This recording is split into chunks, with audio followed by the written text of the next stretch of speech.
जासूसी की दुनिया भी बहुत अजीब दुनिया होती है, दूर से सुनने देखने में बहुत रोमांचक, एक्साइटिंग, लेकिन जो लोग इस पेशे से जुड़े होते हैं उनकी अलग अलग अपनी अपनी कहानियाँ होती हैं।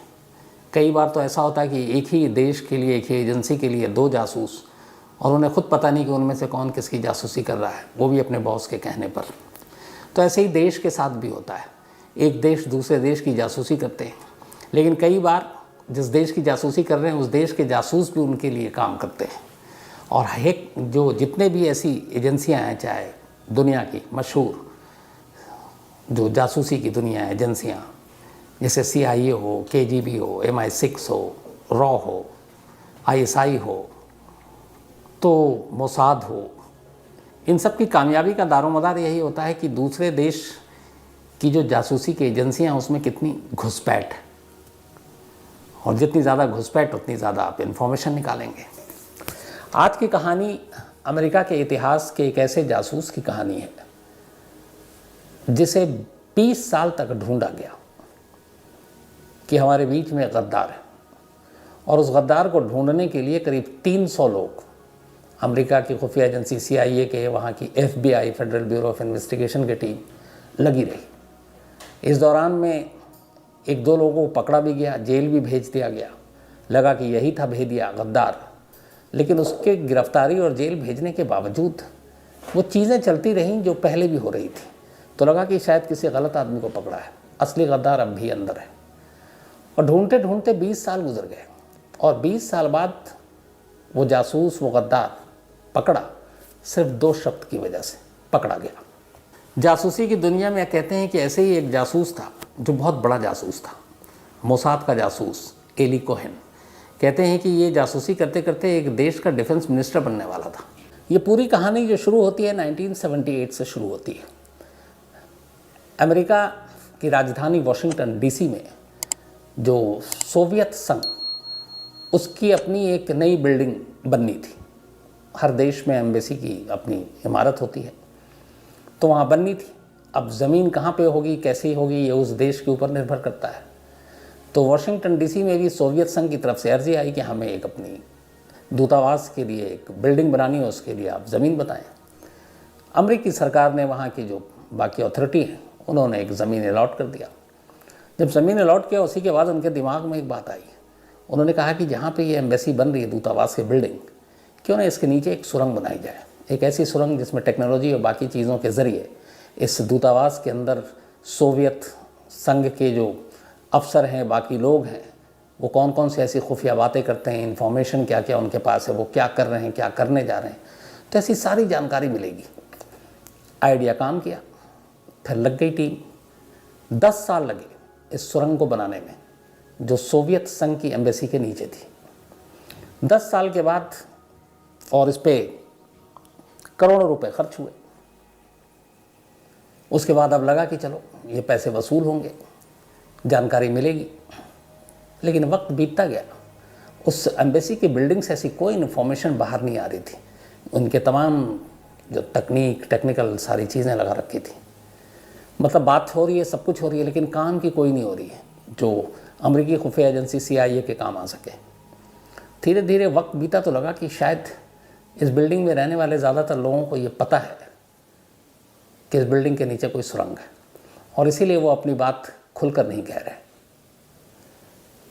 अब इसकी जांच हुई, धीरे धीरे यकीन हो गया कि ये सच में पता है, इस सुरंग की जानकारी सोवियत संघ को है। अब कौन दे सकता है, क्योंकि इस सुरंग की बात बहुत गोपनीय रखी गई थी, बहुत ही सीक्रेट, टॉप सीक्रेट। लेकिन अगर सोवियत संघ से पहुंच गए वहाँ तक, तो इसका मतलब है कि एजेंसी के अंदर ही कोई गद्दार है। लेकिन वो कौन है? अभी इसकी तफ्तीश चल ही रही थी या शुरू होती पूरी तरीके से। तभी ये बात है 1988 के आसपास की।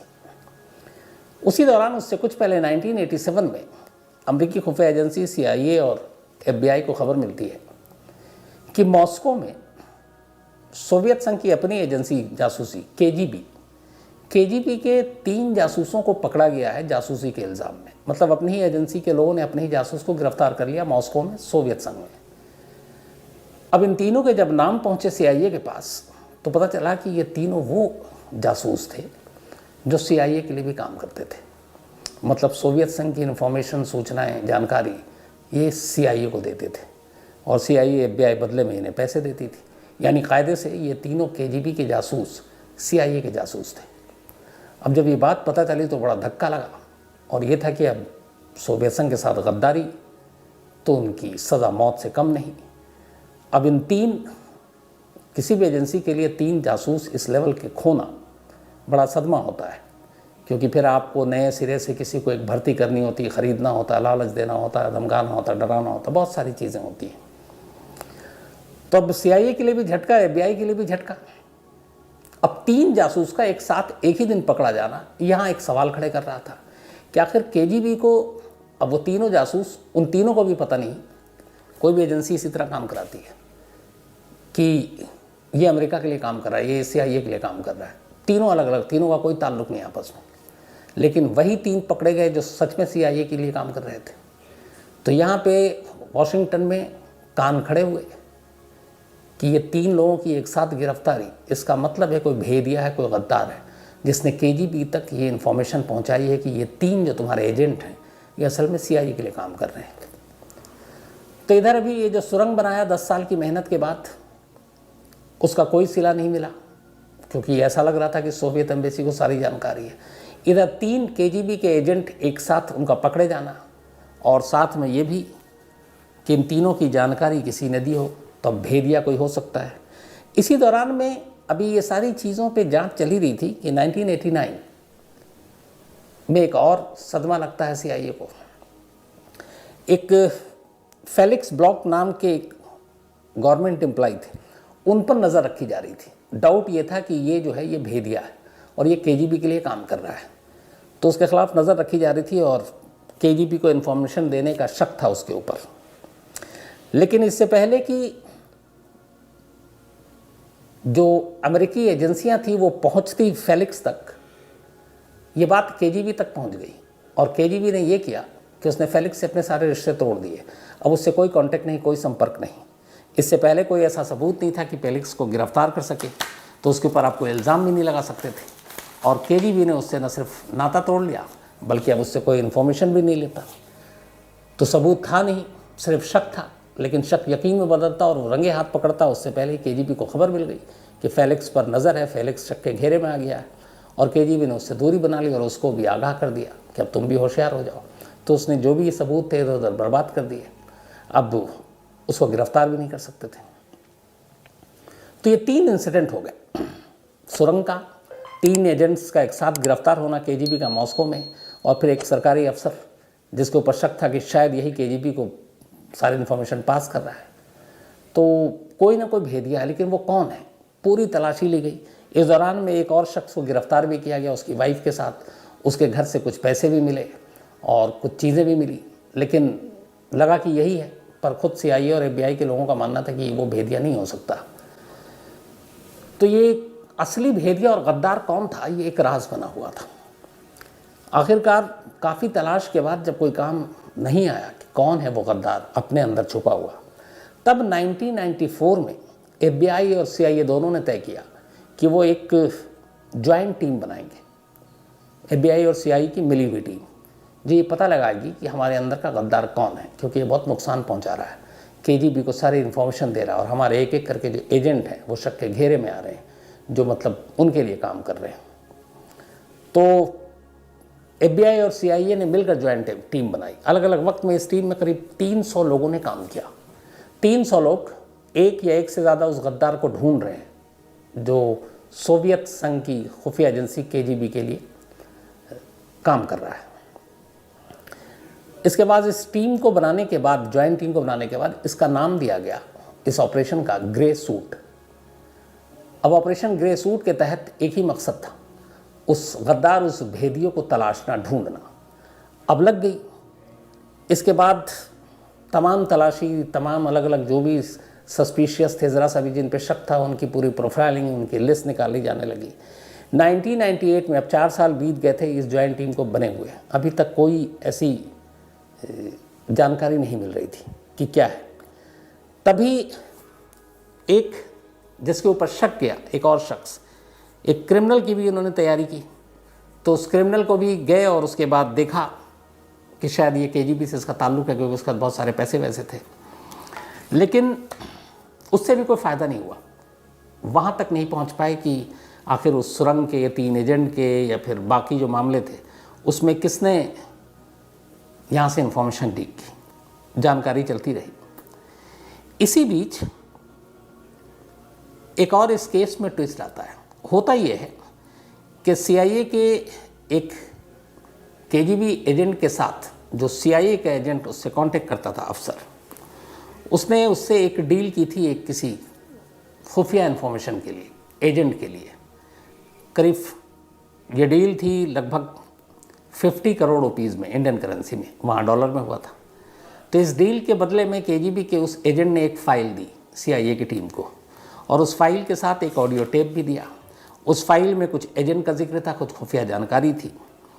अब जब वो फाइल और वो सारी चीज़ों की पड़ताल शुरू हुई तो उसमें ऐसी कोई जानकारी नहीं मिल रही जिससे इस केस पर रोशनी डाली जा सके। कई बार फाइल पढ़ी गई, देखी गई, सुनी गई। तभी एक अफसर ने, जो इस इन्वेस्टिगेटिव टीम का हिस्सा था, उनका नाम था माइकल वेक्सपैक, वो इस ऑडियो टेप को सुन रहे थे। ऑडियो टेप सुनते सुनते बहुत सारी बातें सुनी। एक जगह पर आकर वो ठहर गए। उस बातचीत के दौरान 2 शब्द का इस्तेमाल हुआ था। वो शब्द थे पर्पल पिसिंग। पर्पल पिसिंग मतलब बैगनी पेशाब। अब जब ये आवाज़ सुनी माइकल ने, तो उन्हें लगा कि ये शब्द कहीं उन्होंने सुना है, और ये आवाज़ भी उन्होंने कहीं सुनी है। अब पहली बार उन्हें लगा कि ये कुछ है, ये मैंने आवाज़ भी जानता हूँ और ये शब्द भी सुने, कहाँ सुने। फिर उन्हें याद किया तो उन्हें याद आया कि वर्ल्ड वॉर 2 के दौरान जब दूसरा विश्व युद्ध हुआ था, उस वक्त जापान और अमेरिका एक दूसरे के कट्टर दुश्मन थे। तो अमेरिकी सेना, जो जापानी सेना थी, उनको पर्पल पिसिंग या फिर बैगनी पेशाब कहकर चिढ़ाते या बुलाते थे। उसकी वजह यह है कि जापानी सैनिक एक पर्पल कलर का, बैगनी रंग की डाई का इस्तेमाल करते थे इन्फेक्शन से बचने के लिए, क्योंकि फंगल इन्फेक्शन से बचने के लिए वो बैगनी रंग की एक वो पहनते थे डाई। तो इसी कलर को देखते हुए उनको पर्पल पिसिंग या बैगनी पेशाब के नाम से चिढ़ाते थे अमेरिकी सैनिक जापानियों को। तो इन्हें लगा कि ये कहीं सुना है। अब वो दिमाग पे जोर डालने लगे। जोर डालते डालते अचानक उनको याद आया कि ये जो मैंने नाम सुना है, ये नाम किसी और का नहीं है, बल्कि उन्हीं के अपने डिपार्टमेंट FBI के एक अफसर है जिनका नाम है रॉबर्ट हैंसन। रॉबर्ट हैंसन की आवाज़ ही है। FBI का एक बड़ा अफसर। और कमाल की बात ये कि जो FBI और CIA की जो जॉइंट टीम बनी थी, उन दोनों टीमों को लीड कर जिसे जिम्मेदारी दी गई थी कि उस गद्दार का पता करो जो KGB से मिला हुआ है, ये वही रॉबर्ट हैंसन था। तो रॉबर्ट को उस गद्दार को तलाशने की जिम्मेदारी दी गई थी जो वो खुद था, और शायद यही वजह है कि 20 साल तक वो बेवकूफ़ बनाता रहा लोगों को। तो अब माइकल ने ये आवाज़ पहचान ली और ये शब्द उसने याद किया कि हाँ, इसको जो है वो अक्सर यूज़ करता था, अक्सर बोलता था हैंसन। उसने अपने सीनियर कुछ ख़ास अफसरों को बोला ताकि हैंसन भी उस टीम में था, पता ना चले FBI में। फिर उसने कहा कि शायद ये गद्दार हमें मिल गया, लेकिन अब सबूत कुछ नहीं था। अभी तक ये सिर्फ ऑडियो टेप जिसमें आवाज़, और रंगे हाथ पकड़ना है। अब इसके बाद प्लानिंग हुई कि इसको रंगे हाथ पकड़ना है। अब FBI और CIA की टीम खामोशी से हैंसन के पीछे लग गई, लेकिन उससे पहले ये किया कि अब चूँकि पता चल चुका था, शक था कि ये जासूसी करता है KGB को, तो इसलिए उसको तमाम इम्पॉर्टेंट जगह से, इम्पॉर्टेंट डेस्क से उसको हटा दिया गया। उसको एक स्टाफ दिया गया, एक अलग ऑफिस दिया गया, और उसको बेकार के डेस्क जॉब पे लगा दिया गया जिसमें कोई सेंसिटिव डॉक्यूमेंट्स या इन्फॉर्मेशन ना हो। और जो एक स्टाफ दिया गया, वो स्टाफ इसलिए दिया गया ताकि वो हैंसन की निगरानी कर सके। अब ये इंतज़ार करने लगे। इसी दौरान हैंसन ने एक मैसेज भेजा KGB के अपने आकाओं को, और उसमें लिखा कि अब मेरी तरक्की हो गई है, मुझे एक अलग ऑफिस दे दिया गया है, लेकिन कोई काम की जानकारी या मेरे पास वैसा वाला काम नहीं है। मुझे लगता है कि शायद इन लोगों को कुछ शक हो गया। अब इसके बाद धीरे धीरे वक्त बीता, नज़र लगातार थी इन लोगों के ऊपर। अब इंतज़ार कर रही थी FBI और CIA कि हैंसन कोई गलती करे। 18 फरवरी 2001, 18 फेब 2001 आखिर दिन वो दिन आ गया। हैंसन के ऊपर नज़र थी, हैंसन को पता नहीं था। वो अपने घर से निकलता है और उस वक्त घर से निकलने के बाद वो कुछ दूर जाता है एक सन्नाटी सी जगह पर। वहाँ एक पार्किंग की साइन लगी हुई थी, राइट लेफ्ट जाने की। उस पार्किंग के साइन के ऊपर वो एक वाइट टेप चिपका देता है और चिपकाने के बाद वापस आ जाता है। ये कोड वर्ड था, एक कोड मैसेज था उसके KGB के साथियों के लिए। अब ये करके आ गया और किसी को कुछ पता नहीं, लेकिन CIA और FBI के लोग ये देख रहे थे। अब वहाँ पे सिर्फ एक वाइट टेप चिपका हुआ है। चाहते तो FBI और CIA के लोग उसी वक्त उस टेप को उखाड़ते और देखते, लेकिन उन्हें मालूम था कि इसमें कुछ है नहीं, शायद ये सिर्फ एक मैसेज है। तो इसलिए अभी शक ना हो, उस टेप को यूं ही छोड़ा और उसी जगह की निगरानी करने लगे इस तरीके से ताकि कोई देख ना सके, ना हैंसन को पता चल सके। अब वो इंतज़ार करने लगे कि कुछ हो, और ये एक सिग्नल था, उन्हें मालूम था कि इसके बाद कुछ ज़रूर होगा। आखिरकार नेक्स्ट डे इंतज़ार पूरा हुआ, हैंसन फिर निकला और इसके बाद इस बार उसके हाथ में एक पैकेट था। उस पैकेट को लेकर वो वहीं से थोड़ी दूर पर गया। वहाँ एक नाले जैसा था, बांध जैसा। उसने उस पैकेट को एक रस्सी से बांधकर उस बांध से लटका दिया। लटकाने के बाद जैसे ही वो पलटा, तभी अचानक आसपास छुपी हुई FBI और CIA की टीम फ़ौरन सामने, और उसको देखते ही जो हैंसन ने बोला, उसने यही कहा कि कमाल है, आप लोगों को इतनी देर लग गई मुझ तक आने के लिए। फिर पैकेट खोला गया, उसमें संवेदनशील और क्लासिफाइड डॉक्यूमेंट्स थे। इसके बाद उससे पूछताछ हुई। पूछताछ के बाद चूँकि वो रंगे हाथ पकड़ा गया था, फिर 2-3 ऐसे सबूत निकले जिससे उसके जुर्म साबित हो गया। एक बार उसने पासवर्ड के साथ खिलवाड़ किया था क्रैक करने की, क्लासिफाइड। उससे पूछा गया तुमने ऐसा क्यों किया, तो उसने कहा मैं अपने टर्मिनल को प्रिंटर के साथ अटैच कर रहा था, नहीं हो रहा था, इसलिए क्रैक करने की कोशिश कर रहा था। एक बार हैंसन के साले ने जाकर शिकायत की थी कि मैंने एक बार देखा है इसके बेड के नीचे, गद्दे के नीचे बहुत सारे पैसे थे और ये हमेशा पोलैंड जाकर बसने की बात कर रहा, तो इतने पैसे कहाँ से आए, मुझे डाउट है ये कुछ गलत कर रहा है। लेकिन ये बड़ा अफसर था तो कुछ हुआ नहीं, उस मामले का भी मामला रफा दफा हो गया। लेकिन इस बार रंगे हाथ पकड़ा गया था। पता चला कि पिछले इतने सालों में जो इसने KGB के लिए जासूसी की, करीब करीब $2 मिलियन के आसपास तो पैसे, इसके अलावा अलग अलग बैंक के फंड्स, डायमंड्स और पता नहीं क्या क्या चीज़ें थी। उन सारी चीज़ों का खुलासा हुआ, एक पुख्ता केस बना और इस केस के बाद इसको अदालत में पेश किया गया एक गद्दार के तौर पर। और फिर अदालत में जाने के बाद 2002 में हैंसन को उस वक्त मांग कर रहे थे कि इसको फांसी की सज़ा दी जाए, क्योंकि ये एक बहुत ही संगीन जुर्म था। एक देश की सुरक्षा से जुड़े हुए तमाम जो जानकारी थी वो आप दुश्मन देश को बेच रहे हैं, और उस वक्त सोवियत संघ और अमेरिका के बीच ज़बरदस्त दुश्मनी थी। लेकिन फिर अदालत ने सज़ाए मौत तो नहीं दी, पर उम्र कैद की सज़ा सुनाई हैंसन को। जब तक जिंदा है जेल के अंदर रहेगा, कभी जीते जी बाहर नहीं आएगा। इसके बाद ये जेल चला गया। अब ये 2002 की बात है, इत्तेफाक से जस्ट 9/11 के इंसिडेंट के फ़ौरन बाद पूरे अमेरिका में 9/11 के चर्चे थे। ये केस दब गया। हमारे यहाँ भी होता है मीडिया में, न्यूज़ चैनल, अखबारों में, जब कोई बड़ा केस आ जाता है तो फिर बाकी केस सब पीछे रह जाता है। तो ये एक बहुत बड़ी स्टोरी थी कि अमेरिका के शायद इतिहास का अब तक का सबसे बड़ा गद्दार, जिसने 20 साल तक अपने ही डिपार्टमेंट और साथ में CIA को बेवकूफ़ बनाया। उस वक्त गलती ये हुई, बाद में जो जांच हुई, कि ये जो गद्दार है, हर एक को यही शक था कि ये गद्दार CIA से है और CIA के अंदर का ही है जो कोई लीक कर रहा है, KGB और बाकी लोग। किसी ने सोचा ही नहीं था कि ये FBI से भी हो सकता है, और हैंसन FBI में था। ज्वाइंट टीम बनी तो दोनों साथ थे और वो लीड कर रहा था। तो हर एक की नज़र CIA की उसके ऊपर लिस्ट थी, जिन जिन के ऊपर शक था। FBI की तरफ कोई सोचा ही नहीं, और यही वजह है कि 20 साल तक आराम से ये चूना लगाता रहा, बेवकूफ़ बनाता रहा और जासूसी करता रहा अपने ही देश के ख़िलाफ़। तो इसको फिर ये हुआ कि सज़ाए मौत मांगी गई। लेकिन इस दौरान में इसने बहुत सारे सोवियत संघ के फिर जो राज थे वो CIA को बताए। शर्त यही थी कि इस राज को बताने के बाद उसकी सज़ा जो है वो कम से कम डेथ पेनल्टी ना हो, उम्र कैद हो जाए। तो सोवियत संघ की जानकारी देने की वजह से उसके एवज में इसकी सज़ा कम की गई और डेथ पेनल्टी की बजाय इसको उम्र कैद दी गई।